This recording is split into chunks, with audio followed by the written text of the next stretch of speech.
Last के class में मैं बहुत सारे एडिशनल पॉइंट को इन्वायरमेंटल इशू चैप्टर यानी पॉल्यूशन वाले चैप्टर में डिस्कस कर रहा था। बहुत सारे पॉइंट हमने डिस्कस भी किए थे कि बीओडी क्या है, एल नीनो इफेक्ट क्या है और ला नीना इफेक्ट क्या है।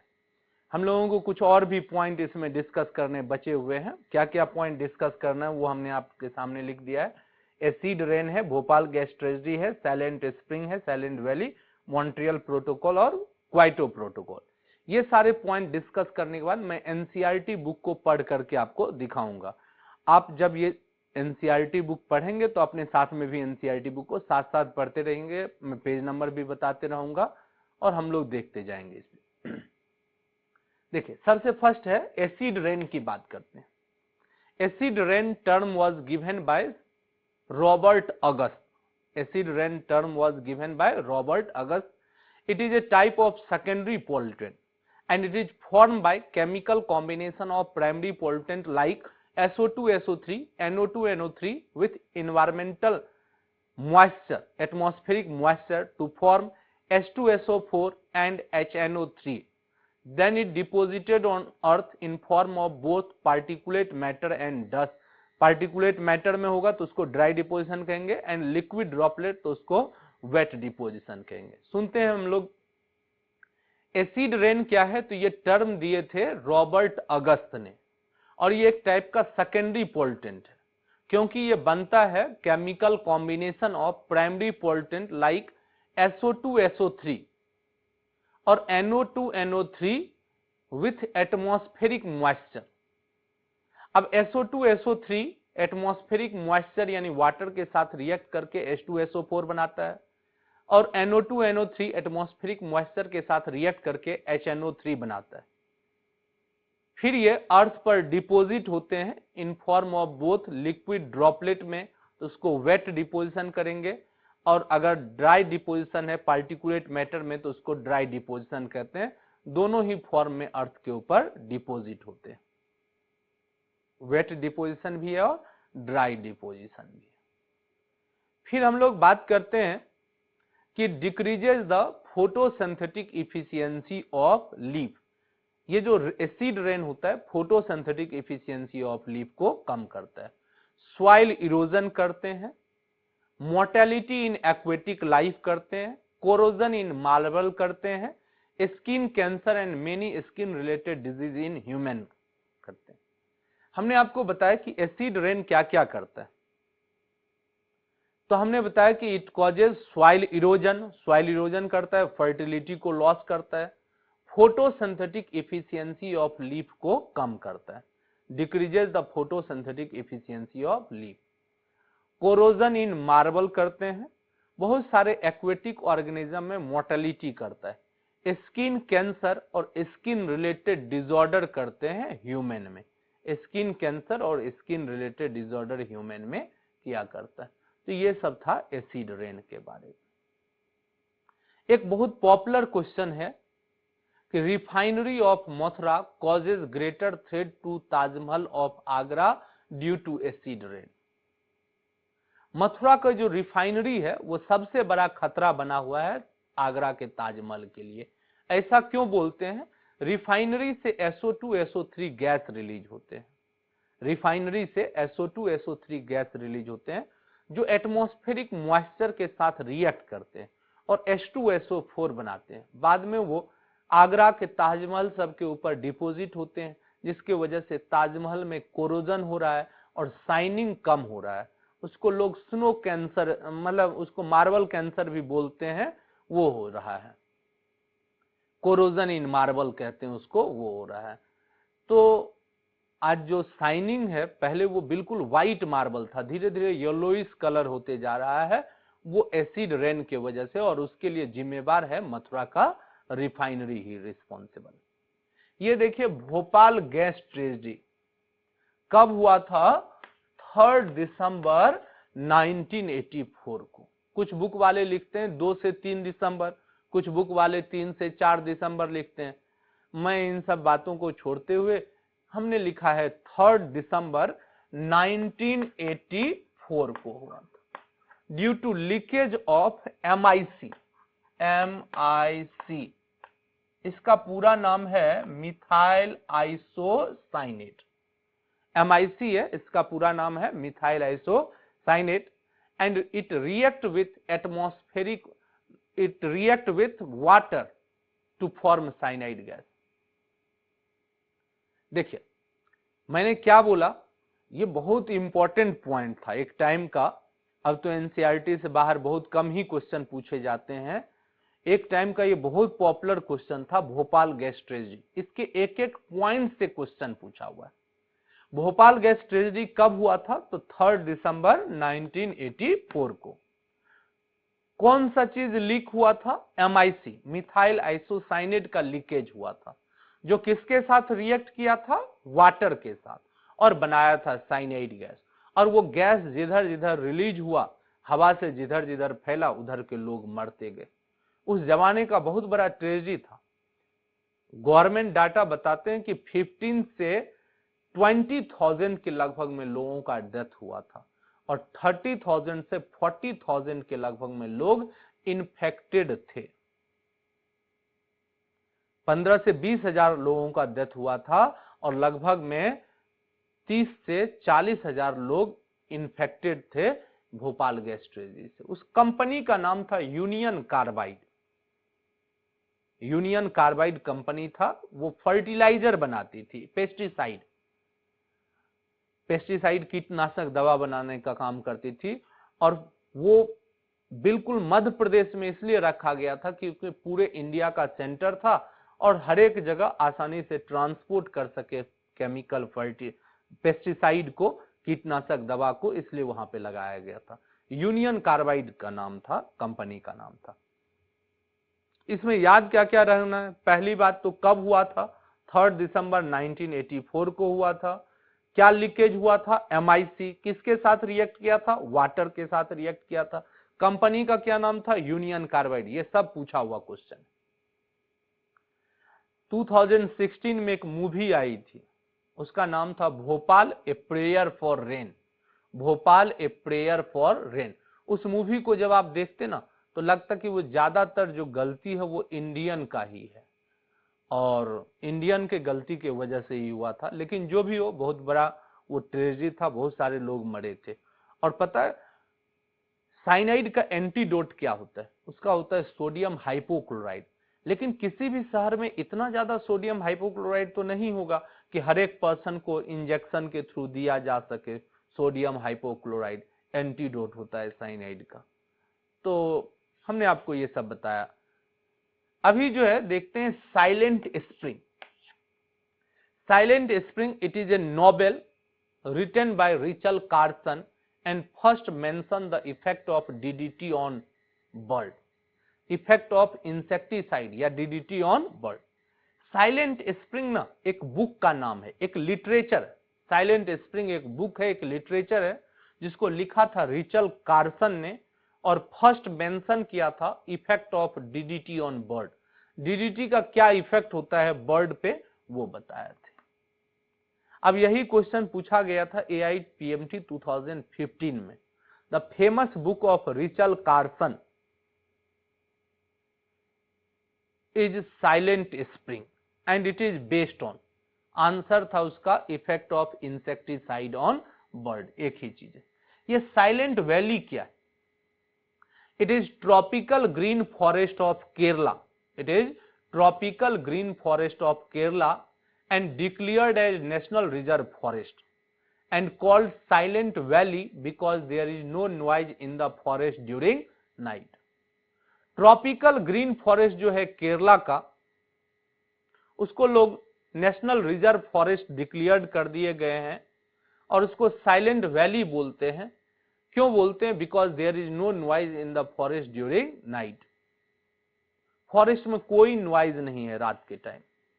इंडिया के जितने भी फॉरेस्ट में जाएंगे ना, एक इंसेक्ट होता है, उसका नाम होता है सिगारा। उसको हिंदी में बोलते हैं झिंगुर, जो काफी इरिटेटिंग साउंड जनरेट करता है।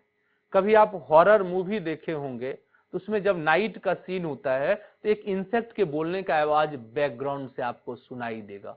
हॉरर मूवी जब देखे होंगे तो आप याद कीजिएगा, जब नाइट का सीन होता है तो एक इंसेक्ट के बोलने का आवाज आता है। वो सिगारा है, मेल सिगारा बोलते हैं।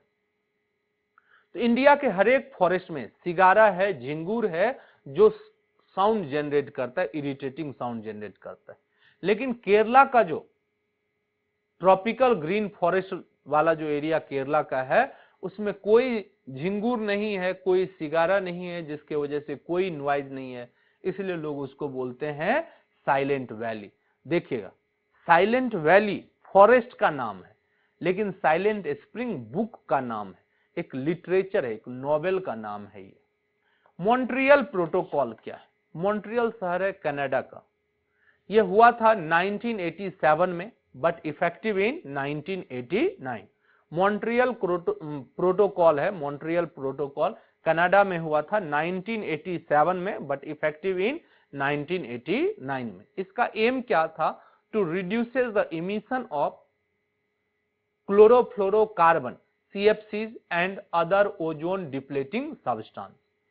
इसको कहते हैं ODS, ओजोन डिप्लेटिंग सब्सटेंस कहते हैं, ODS, ozone depleting substance. Chlorofluorocarbon और ओजोन डिप्लेटिंग सब्सटेंस के इमिशन को कम करने के लिए यह प्रोटोकॉल था, उसका नाम था मॉन्ट्रियल प्रोटोकॉल। कनाडा में हुआ था 87 में, बट इफेक्टिव इन 89। ये क्वाइटो प्रोटोकॉल है। क्वाइटो जापान का शहर है।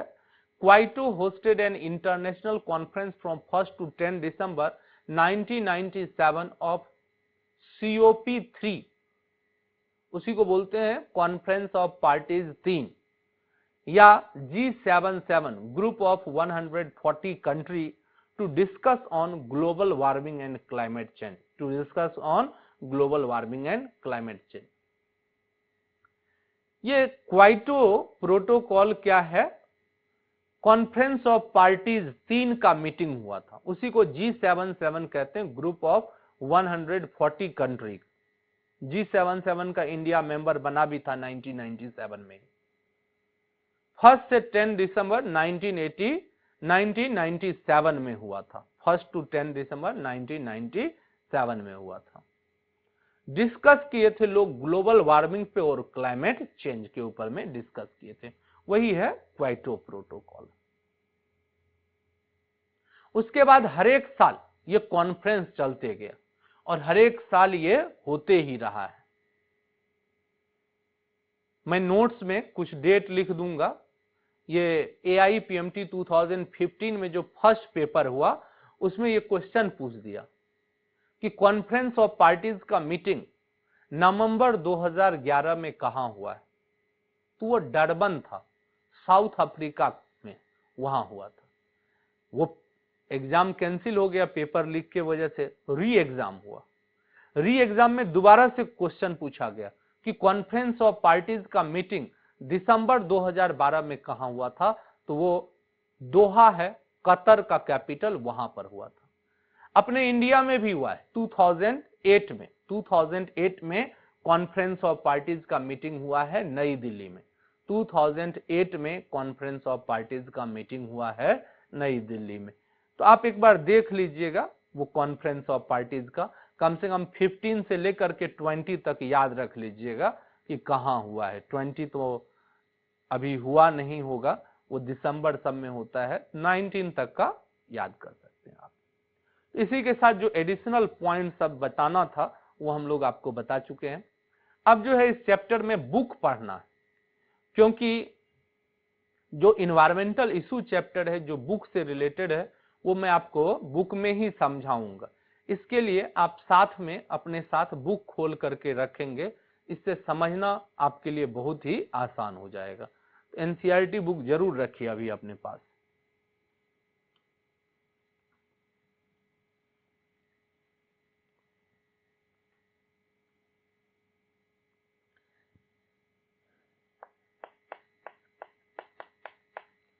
NCERT का पेज नंबर है 270। वहां अंडरलाइन कीजिएगा, बोल्ड लेटर से लिखा हुआ होगा, environment protection act passed in 1986। Environment protection act कब पास हुआ था? 1986 में। उसके बाद एयर पोल्यूशन का जिक्र किया गया है। क्या होता है एयर पोल्यूशन? हम लोग जानते हैं कि any undesirable change in composition of air which is harmful for living organism. Air के कंपोजिशन में कोई भी चेंजेज हो जाए जो हार्मफुल होता है लिविंग ऑर्गेनिज्म के लिए, उसी को एयर पोल्यूशन कहते हैं।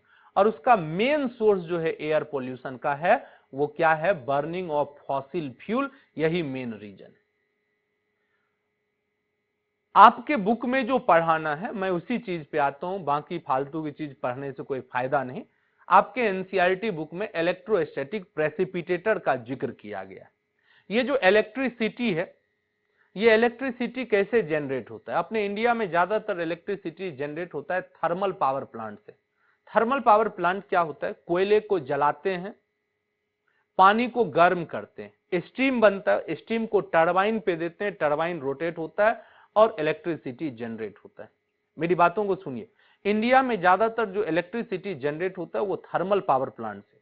कोयले को जलाते हैं, पानी को गर्म करते हैं, स्टीम को टरबाइन पे देते हैं, टरबाइन रोटेट होता है और एनर्जी जनरेट होता है। लेकिन जब कोयले को जलाएंगे ना तो स्मोक निकलेगा और उसके साथ कुछ डस्ट पार्टिकल निकलते हैं। स्मोक और साथ में कुछ डस्ट पार्टिकल निकलते हैं जो एयर में जाता है। डस्ट पार्टिकल सस्पेंडेड होने के वजह से लंग्स सब में जमा हो जाते हैं, जिसकी वजह से रेस्पिरेटरी प्रॉब्लम हो जाता है, अस्थमा सब हो सकता है, पर्सन का डेथ हो सकता है। तो सस्पेंडेड पार्टिकुलेट मैटर को निकालने के बहुत सारे तरीके होते हैं, उसमें से एक है अपना इलेक्ट्रोस्टैटिक प्रेसिपिटेटर। ये आपके एनसीईआरटी बुक के पेज नंबर 271 पे डायग्राम बनाया हुआ है। 271 पे मैं एक बार दिखाता हूं।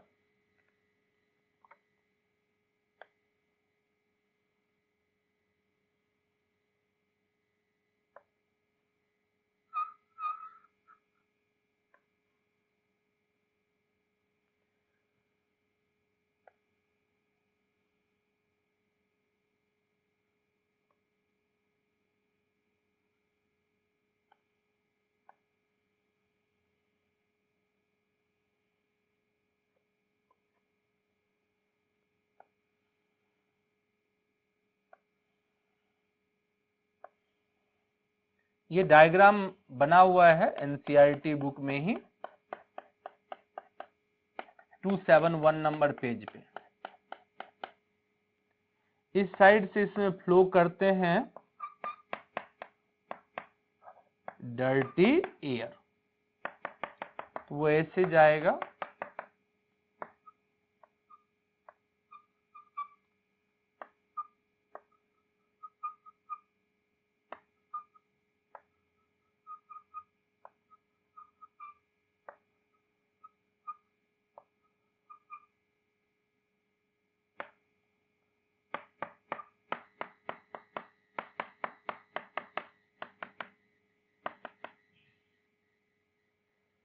इधर से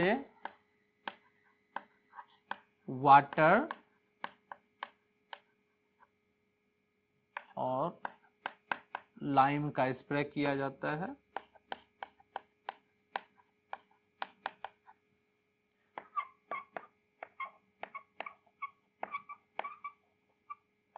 देखिए इस तरह से डायग्राम बना हुआ है।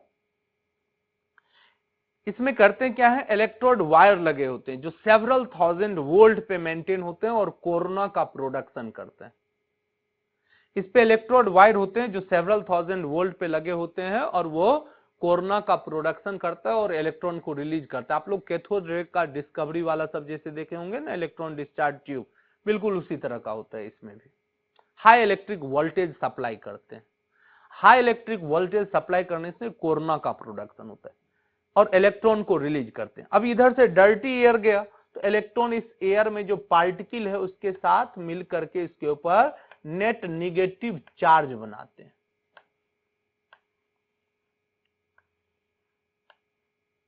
जो डस्ट पार्टिकल है उससे इलेक्ट्रॉन मिल करके उसके ऊपर नेट निगेटिव चार्ज बनाते हैं।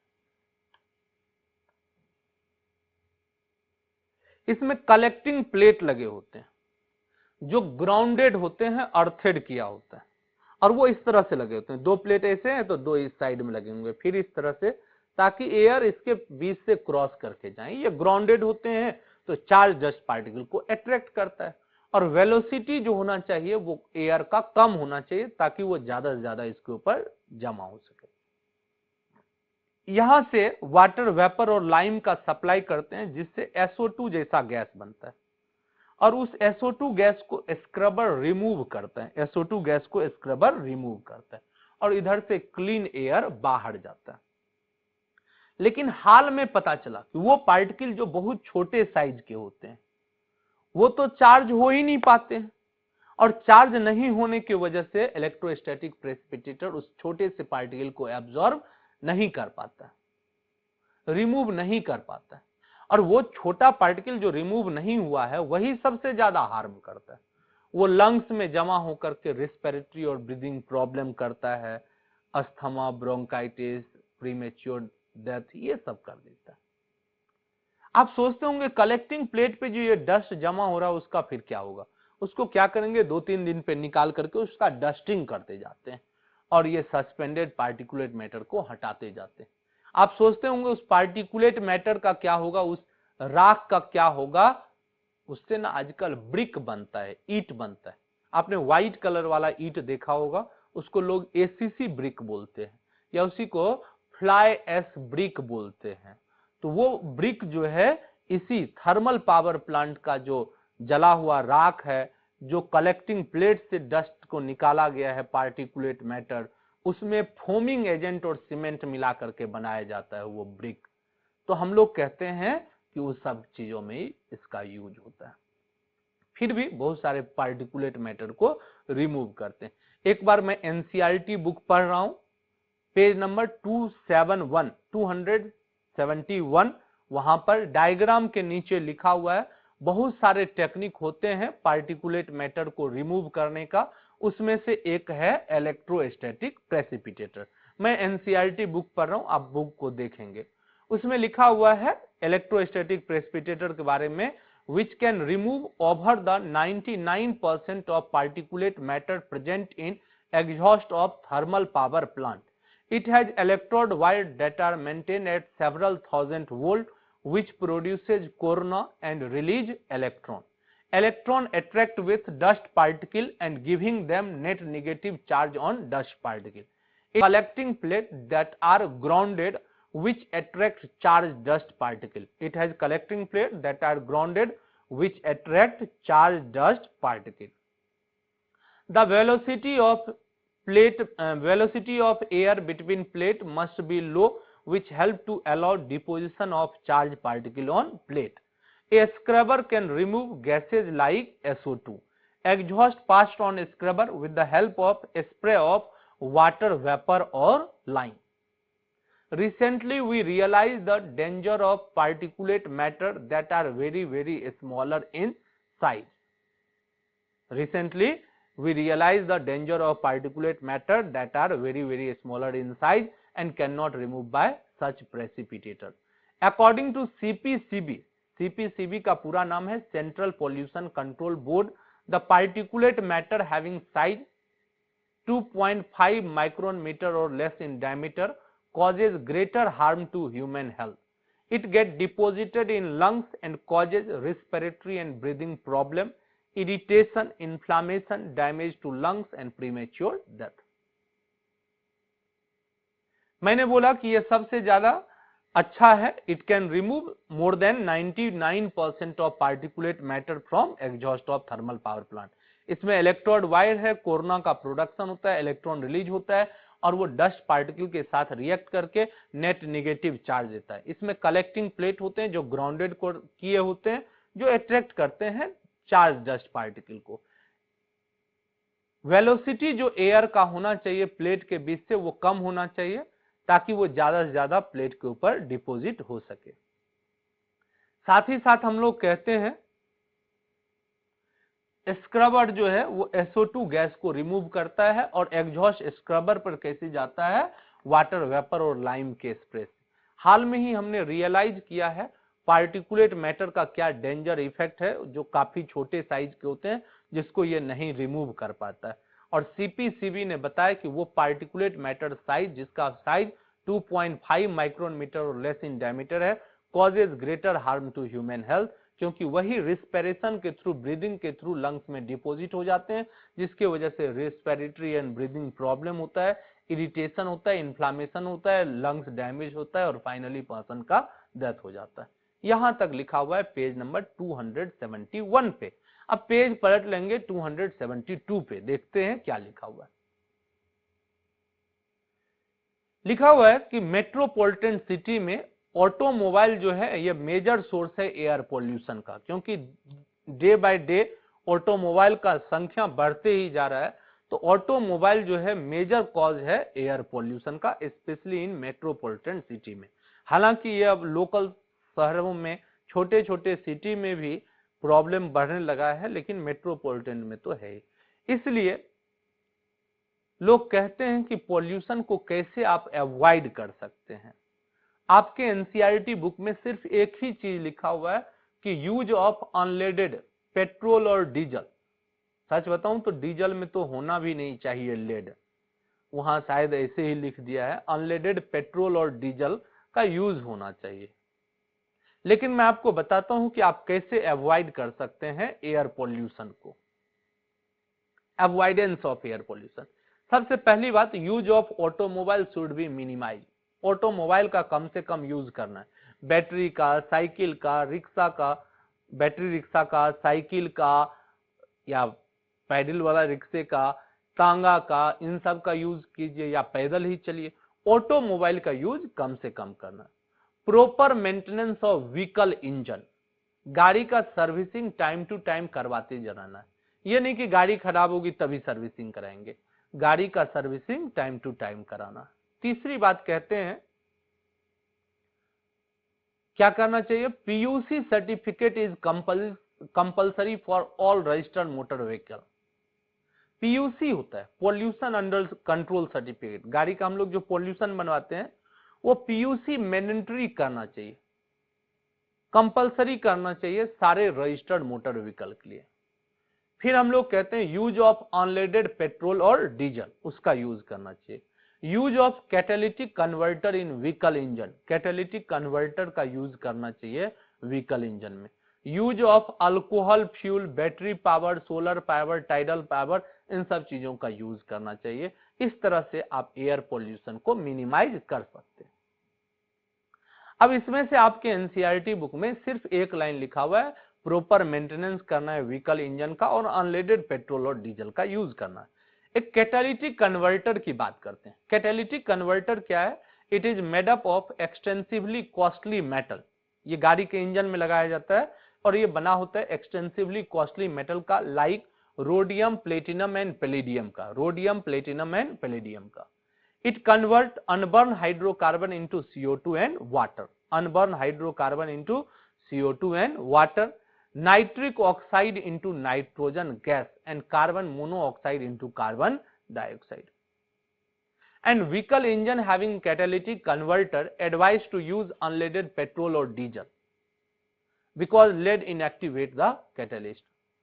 गाड़ी में लगाना चाहिए कैटालिटिक कन्वर्टर। ये highly extensively costly metal rhodium का, प्लेटिनम का और पैलेडियम का बना होता है। ये अनबर्न हाइड्रोकार्बन को CO2 और वाटर में चेंज करता है, नाइट्रिक ऑक्साइड को नाइट्रोजन गैस में और कार्बन मोनोऑक्साइड को कार्बन डाइऑक्साइड में चेंज करता है। और जिस गाड़ी में कैटालिटिक कन्वर्टर लगा होगा उस गाड़ी में अनलेडेड पेट्रोल यूज करना चाहिए, क्योंकि लेड इनएक्टिवेट कर देता है कैटलिस्ट को। अब इस चीज को समझिए थोड़ा सा। आप अगर विंटर के टाइम में अपनी गाड़ी को स्टार्ट किए होंगे तो आपने रियलाइज किया होगा कि आपकी गाड़ी के साइलेंसर से एक दो ड्रॉप पानी गिरा होगा, कुछ पानी गिरता है। वो क्या है, देखिए विंटर में टेम्परेचर कम होने की वजह से जब गाड़ी को आप स्टार्ट करते हैं तो उस टाइम पे कंप्लीट कंबसन नहीं हो जाता है, इनकम्प्लीट कंबसन होता है, जिसके वजह से जो हाइड्रोकार्बन फ्यूल है वो CO2 और वाटर में चेंज हो जाता है, अनबर्न हाइड्रोकार्बन को CO2 और वाटर में। CO2 काला धुआं बन करके निकलेगा साइलेंसर से, और वाटर के ड्रॉपलेट साइलेंसर से निकलेंगे। वो तब जब गाड़ी ठंडी हो, सुबह जब गाड़ी को स्टार्ट करते हैं तब ही होता है। ये कैटालिटिक कन्वर्टर लगा हुआ होगा गाड़ी में, तभी ऐसा हो रहा है। तो हमने आपको बताया कैटालिटिक कन्वर्टर सबके बारे में। उसके बाद एनसीईआरटी बुक में लिखा हुआ है air prevention and control of pollution act, या इसी को लोग कहते हैं एयर एक्ट। ये पास हुआ था 1981 में, बट इन 1987 अमेंडमेंट लाया गया और नॉइज को भी इंक्लूड कर दिया गया एयर पॉल्यूटेंट में। नॉइज क्या है? तो हम लोग कहते हैं it is high intensity of undesirable sound. Noise क्या है? तो हाई इंटेंसिटी का अनडिजायरेबल साउंड है। म्यूजिक तब तक म्यूजिक है जब तक आप कंफर्ट फील कर रहे हैं। म्यूजिक तब तक म्यूजिक है जब तक आप कंफर्ट फील कर रहे हैं। जब वो अनकंफर्ट हो गया तो वही नॉइज, जब वो अनकंफर्ट हो गया तो वो नॉइज है।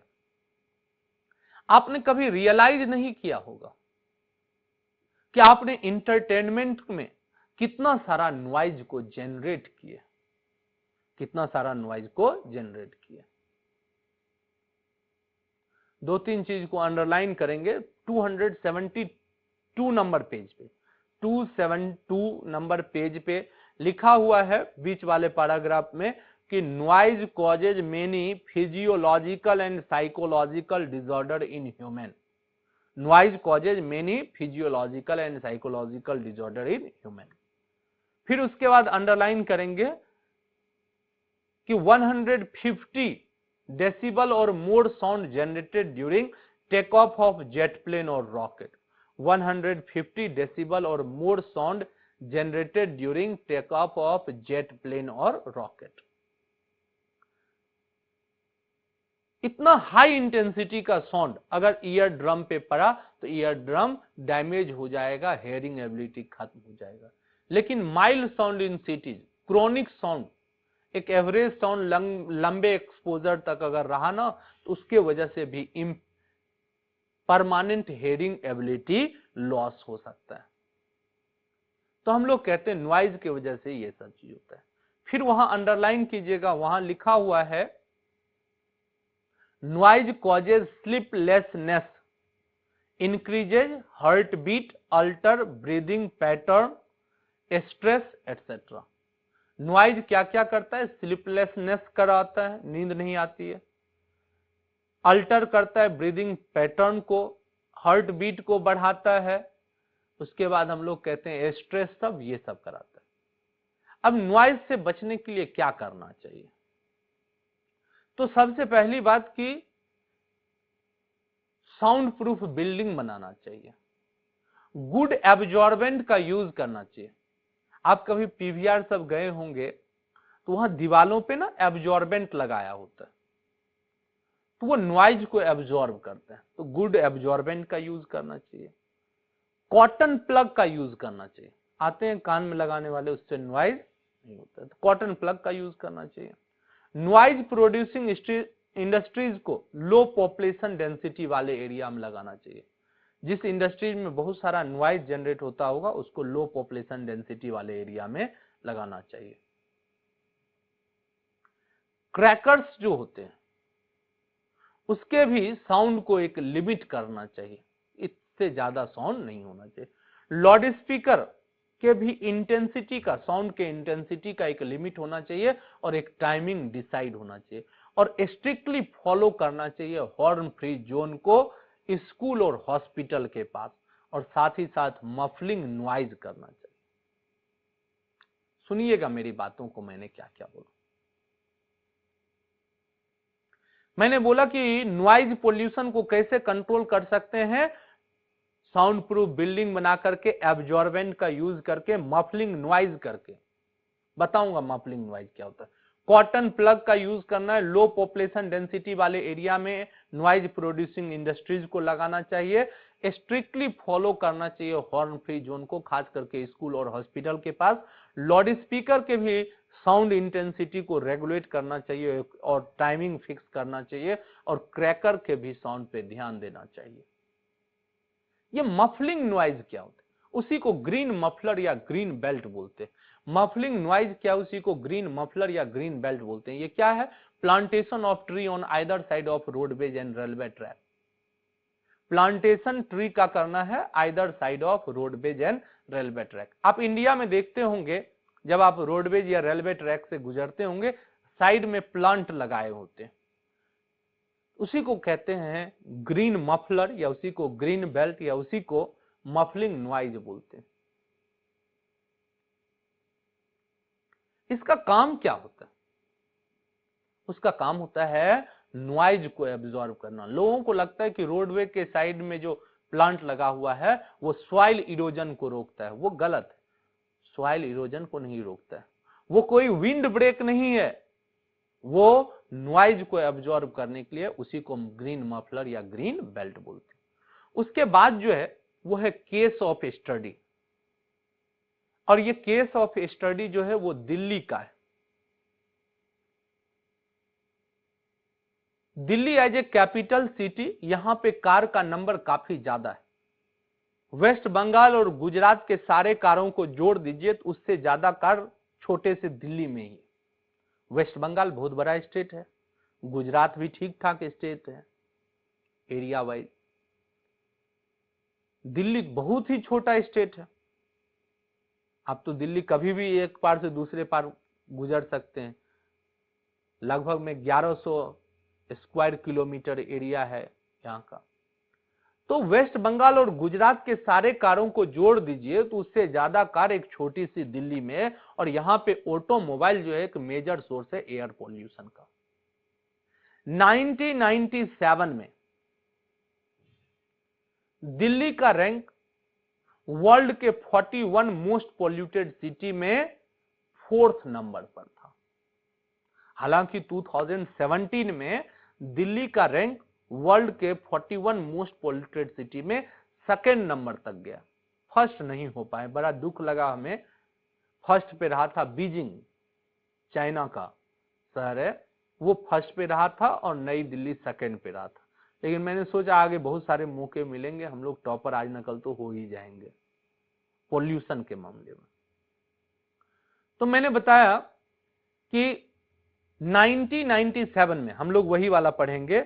वर्ल्ड के 41 मोस्ट पोल्यूटेड सिटी में दिल्ली का रैंक 4th था। फर्स्ट रैंक पे टोक्यो था, जापान का कैपिटल, और नई दिल्ली इंडिया का कैपिटल 4th रैंक पे था। किसी सज्जन ने सुप्रीम कोर्ट ऑफ इंडिया में PIL फाइल किया। PIL को बोलते हैं पब्लिक इंटरेस्ट लिटिगेशन, उसी को हिंदी में बोलते हैं जनहित याचिका। यानी वो चीज जिससे एक को फायदा नहीं हो, पूरे समाज को, बहुत सारे लोगों को फायदा हो, उसी को हम लोग बोलते हैं PIL, पब्लिक इंटरेस्ट लिटिगेशन। जनहित याचिका दायर किया सुप्रीम कोर्ट ऑफ इंडिया में। उन्होंने क्लेम किया 1997 में कि दिल्ली में एयर पोल्यूशन का लेवल काफी ज्यादा हो गया, सांस लेने में प्रॉब्लम आ रही। सुप्रीम कोर्ट ने प्रॉब्लम को रियलाइज किया और उन्होंने स्टेट गवर्नमेंट को बहुत सारे डायरेक्शन दिए और एक लिमिटेड पीरियड का टाइम दिया। वो डायरेक्शन क्या क्या था? तो जितने भी पब्लिक ट्रांसपोर्ट बसेज हैं उस सब को डीजल और पेट्रोल से CNG में चेंज करना था बाय द एंड ऑफ 2002। 2002 के लास्ट तक में जितने भी पब्लिक ट्रांसपोर्ट थे, बसेज सब थे दिल्ली में, उस सब को डीजल और पेट्रोल से CNG में करना था। अब लोग पूछते हैं कि CNG में करने से क्या फायदा, why CNG is better than diesel and petrol? इसका 4 रीजन मैं बताऊंगा। It can burn most efficiently, काफी कम इन्फ्लुएंट या नहीं के बराबर इन्फ्लुएंट बचता है, बहुत अच्छे ढंग से जलता है, इन्फ्लुएंट नहीं बचता है। दूसरी बात, it is cheaper than diesel and petrol, diesel और पेट्रोल से सस्ता भी होता है। तीसरी बात, इसमें एडल्ट्रेशन पॉसिबल नहीं है, और चौथी बात, चोर इसको चुरा भी नहीं सकता है।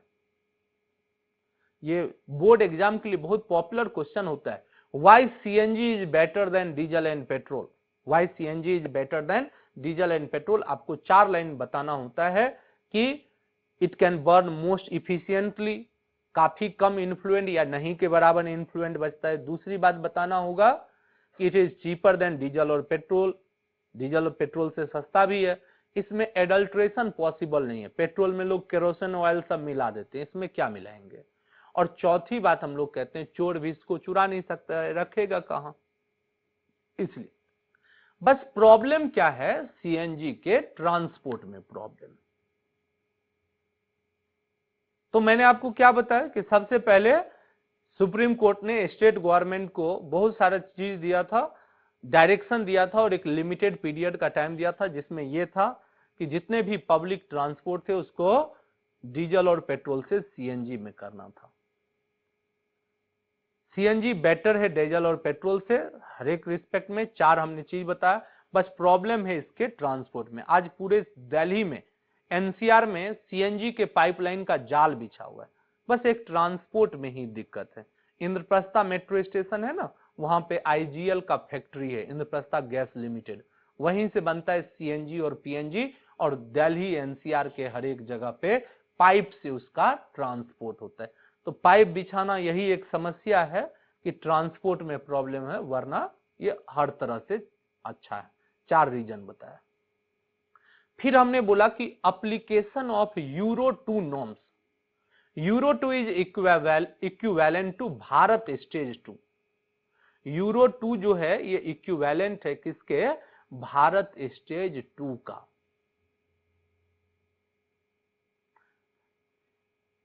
तो 2002 में आया था भारत स्टेज 2।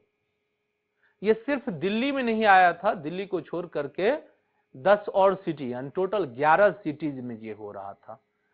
आपके पास अगर नई वाली बुक होगी तो उसमें 13 सिटी जिक्र हुआ है, वरना पुरानी वाली बुक में 11 सिटी का नाम है, उसमें ये चल रहा था। कौन कौन है, आगरा है, अहमदाबाद है, बेंगलोर है, चेन्नई है, दिल्ली है, हैदराबाद है, कानपुर है, कोलकाता है, पुणे है, मुंबई है और सूरत है। अगर नया वाला बुक होगा तो दो नाम और है, एक है लखनऊ और एक है सोलापुर। तो ये तो हम लोग कहते हैं ये 13 सिटी में ही एप्लीकेबल, मतलब सब कुछ हो रहा था। तो सबसे पहली बात बताया गया सीएनजी में चेंज हुआ। दूसरी बात हमने बताया कि यूरो 2 नॉर्म्स आया। 1 अप्रैल 2005 को यूरो 3 नॉर्म्स आया। 1 अप्रैल 2004 को यूरो 4 नॉर्म्स आया और 1 अप्रैल 2019 को यूरो 6 नॉर्म्स आया। 5 नहीं आया, 6 आया। पूरे वर्ल्ड में अभी 6 ही चल रहा है। यूरो 7 आने का जो एक्सपेक्टेड डेट है वो 1 अप्रैल 2021 को, लेकिन लगता नहीं है कि इंडिया में अब आएगा वो यूरो 7 इतना जल्दी, क्योंकि अभी 2 साल तो हुए ही है। 19 में यूरो 6 आया है, 1 अप्रैल 2019 को यूरो 6 आया, तो 21 में यूरो 7 इंडिया में नहीं आएगा, मुझे नहीं लगता है। लोग एक्सपेक्ट कर रहे हैं कि पूरे वर्ल्ड में आएगा एक ही बार में यूरो 7, जो आखिरी होगा। अब बात करते हैं कि यूरो क्या है और समझने का कोशिश करते हैं भारत स्टेज और यूरो नॉर्म्स क्या होते हैं। आप नई गाड़ी खरीदने जाते हैं, हालांकि अब तो यूरो 6 ही मिलता है, पहले वो पूछता था कौन सा गाड़ी दूं, यूरो 3 या यूरो 4, भारत स्टेज 3 या भारत स्टेज 4। ये भारत स्टेज क्या है, आप नई गाड़ी अगर खरीदे होंगे बहुत दिन पहले, अभी की बात नहीं, अब तो 6 ही मिलना है इंडिया में।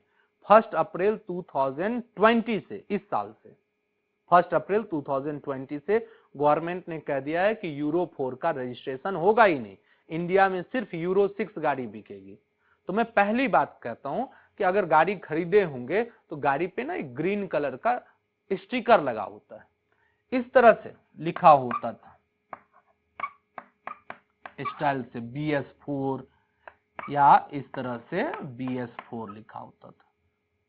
टोयोटा सब की जो गाड़ी होती थी इनोवा सब, उस पे ऐसे स्टिकर था, और जो महिंद्रा सब की गाड़ी है उस सब पे इस तरह से, टाटा सुमो सब पे, स्कॉर्पियो सब, टाटा की सफारी सब पे इस तरह से BS4 लिखा हुआ होगा, ग्रीन कलर का स्टिकर होगा, व्हाइट से शायद लिखा होगा।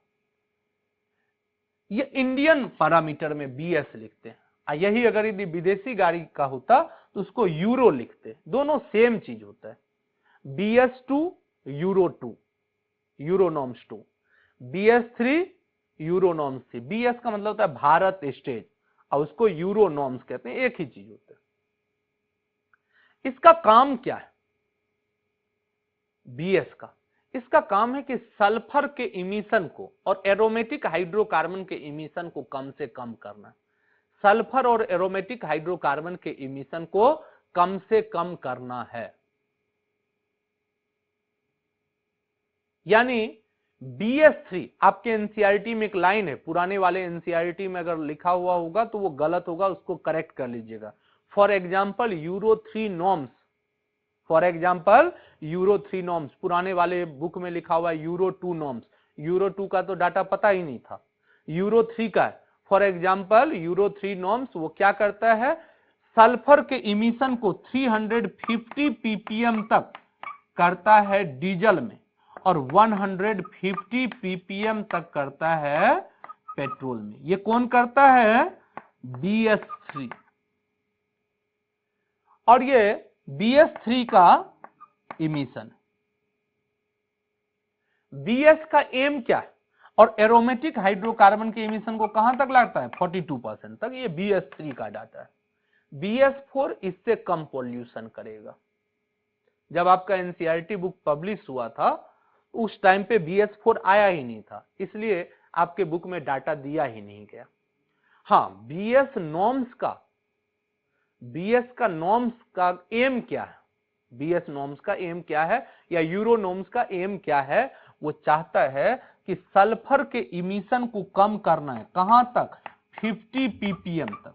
अभी डीजल में कितना इमिशन होता है डीजल वाले गाड़ी से? 350 ppm, पेट्रोल वाले से 150। इस सब को घटा करके कहां कितना करना है? 50 ppm फ्लैट। डीजल और पेट्रोल दोनों गाड़ियों से 50 ppm ही सल्फर का इमिशन होना। और एरोमेट्रिक हाइड्रोकार्बन के इमिशन को घटा करके कितना करना है? 35%। कहां से? 42 से 35% करना। देखिए, यूरो नॉर्म्स जो है, भारत स्टेज जो है, ये गाड़ी का इंजन का एक पैरामीटर है जिससे पोल्यूशन कम होता है।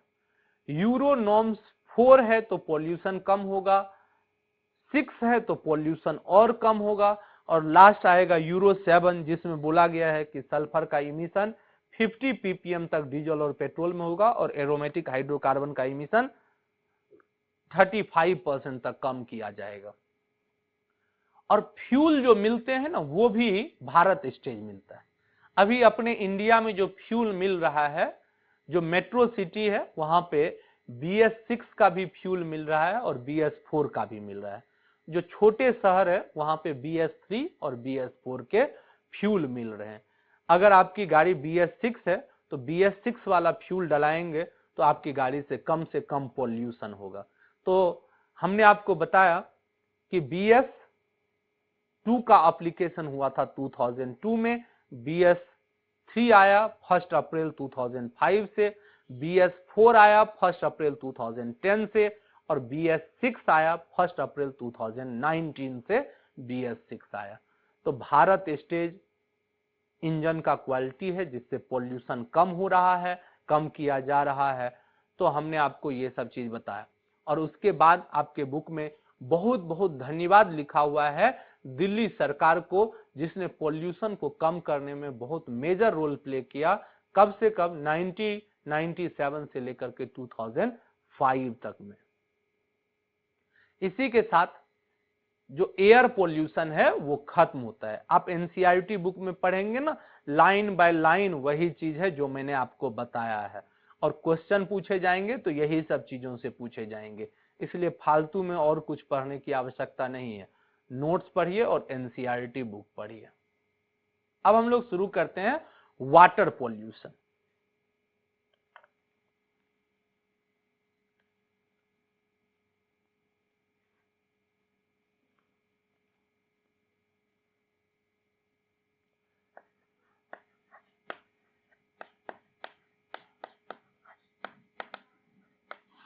वाटर पोल्यूशन क्या है? Any undesirable change in composition of water which is harmful for living organism called water pollution.